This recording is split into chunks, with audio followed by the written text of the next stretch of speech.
2 जून सरकारी guest house में वहाँ सरकार सपा के कई आदि ने मेरे ऊपर का पूरा प्रयास किया है। सपा के शासन में तो माफियाओं वही रात जिसमें एक शोषण होता और इस सबसे ज्यादा उत्पार के रहे करके अपना मन।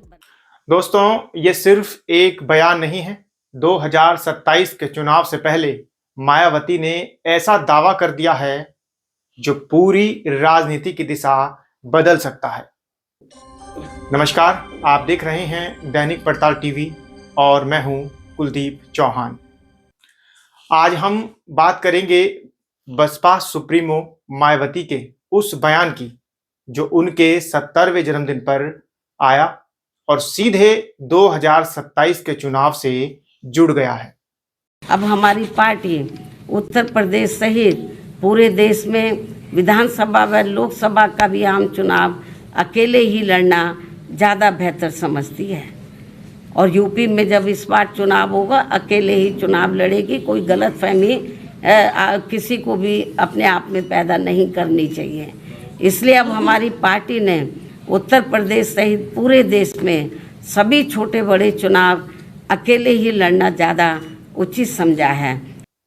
अपने जन्मदिन के मौके पर मायावती ने साफ कहा कि बसपा 2027 में बहुमत के साथ सत्ता में लौटेगी।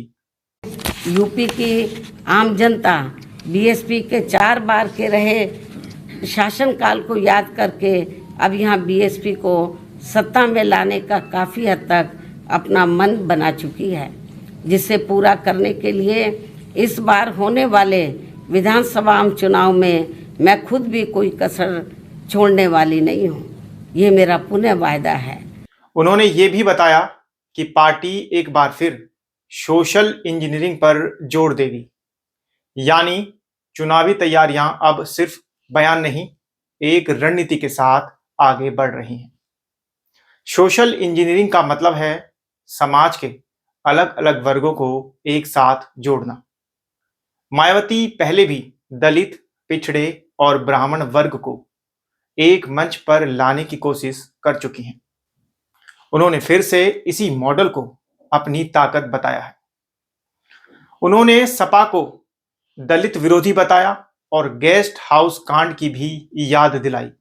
दिनांक 2 जून सन 1995 को यूपी के लखनऊ सरकारी गेस्ट हाउस में मेरे ठहरने के दौरान वहां सरकारी मशीनरी की मदद से सपा के कई हजार गुंडों व बदमाशों आदि ने जो उस दिन मेरे ऊपर जानलेवा हमला करने का पूरा प्रयास किया है, ये सब भी किसी से छिपा नहीं है। ये बयान सिर्फ अतीत की बात नहीं बल्कि मौजूदा राजनीति का एक साफ संदेश है। मायावती ने एक बार फिर दोहराया कि बसपा अकेले चुनाव लड़ेगी। किसी भी गठबंधन में शामिल होने का कोई इरादा नहीं है। इसका मतलब साफ है, बसपा अपनी अलग पहचान और वोट बैंक पर भरोसा कर रही है। अब हमारी पार्टी उत्तर प्रदेश सहित पूरे देश में विधानसभा व लोकसभा का भी आम चुनाव अकेले ही लड़ना ज़्यादा बेहतर समझती है और यूपी में जब इस बार चुनाव होगा अकेले ही चुनाव लड़ेगी। कोई गलतफहमी किसी को भी अपने आप में पैदा नहीं करनी चाहिए। इसलिए अब हमारी पार्टी ने उत्तर प्रदेश सहित पूरे देश में सभी छोटे बड़े चुनाव अकेले ही लड़ना ज़्यादा उचित समझा है और अब हमारी पार्टी किसी भी चुनाव में किसी भी पार्टी के साथ किसी भी प्रकार का कोई भी गठबंधन करके चुनाव नहीं लड़ेगी। मायावती ने सिर्फ सपा ही नहीं, कांग्रेस और भाजपा पर भी सवाल उठाए हैं। उन्होंने कहा कि ये पार्टियां दलित और गरीबों के मुद्दों पर सिर्फ राजनीति करती हैं। इस मौके पर मायावती ने अपनी ब्लू बुक का भी विमोचन किया। इस किताब में बसपा की विचारधारा, नीतियां और भविष्य की दिशा बताई गई है। ये साफ संकेत है कि पार्टी अब संगठन और सोच दोनों पर काम कर रही है। अब सबसे बड़ा सवाल यही है, क्या सोशल इंजीनियरिंग का ये मॉडल आज की राजनीति में फिर से काम करेगा? क्या बसपा अकेले दम पर 2027 में वापसी कर पाएगी? या चुनावी समीकरण कुछ और कहानियां लिखेंगे? आप क्या सोचते हैं? क्या मायावती की ये रणनीति 2027 में सफल होगी? अपनी राय कमेंट में जरूर लिखें।